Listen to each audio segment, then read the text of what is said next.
اب یہ ایک تماشا مچایا ہوتا ہے، یہ ڈرون آنے کیوں دیے، یہ پاکستان کے اندر گھسے کیسے، اس کے بعد یہ ڈرون کرنے کیا آئے تھے، یہ ہمارے کیا کر رہے ہیں، کہتے ہیں ہماری یہ ٹیکنالوجی ہے، یہ ٹیکنالوجی، انہوں نے تو اوپر مار ہی نہیں گرائے۔ اگر واگا بارڈر سے آئے، اگر جناب والا شکر گڑھ سے آئے، اگر سیال کوٹ سے آئے، اگر پٹھان کوٹ سے گزر کے بہاولپور اور بہاول نگر اور فورٹ عباس اس طرف گئے، اگر پیچھے سے کراچی کی طرف آئے تو یہ ڈرون کیسے آ گئے، تو انہوں نے اندر تک کیسے آنے دیے، ایک فیصل مسجد تک پہنچ گیا۔ یہ کیا ہے؟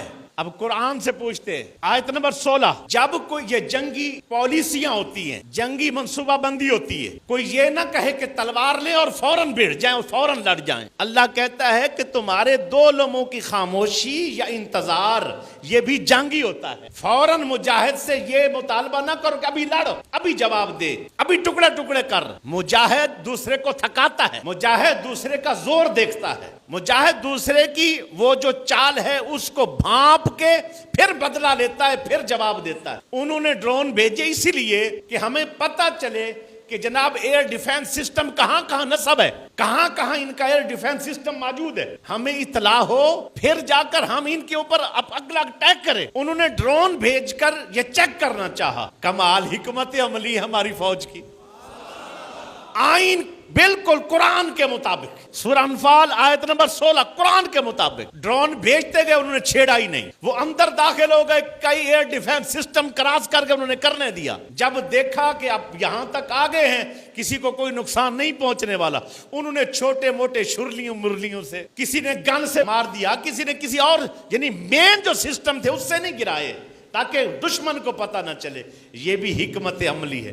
ابھی بھی تو اپنی فوج پہ اعتماد نہیں کرتا۔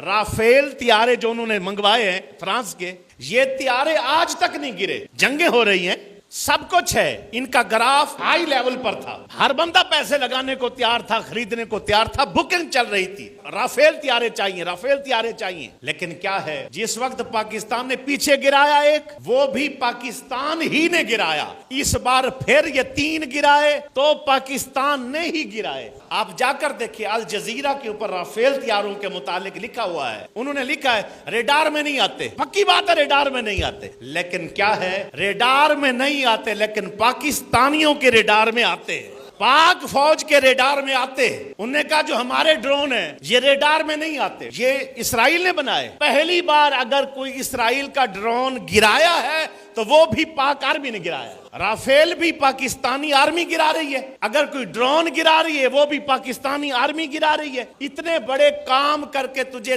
تیری فوج نے دے دیے، نادان قوم ہے، ابھی بھی سمجھ کوئی نہیں۔ ان کے ادارے تباہ ہو گئے ہیں، بنانے والے وہ ڈیفالٹ کر گئے ہیں کہ وہ بیچ رہے تھے ان کو، اتنی مارکیٹ تھی ان کی، وہ نیچے یکدم ان کا گراف گر گیا۔ کس وجہ سے؟ کہتے پاکستانی مار دیتا۔ گولیاں دا بچاؤ، میزائل کا بچاؤ، اور اس کے بعد یہ حملہ ہو اور جو بچا جائے نا، یہ زیادہ مشکل ہوتا ہے۔ جب ہم پچا گئے اور بچا گئے ہیں مشکل کام، جب ہم کریں گے تو پھر لگ پتہ جائے گا۔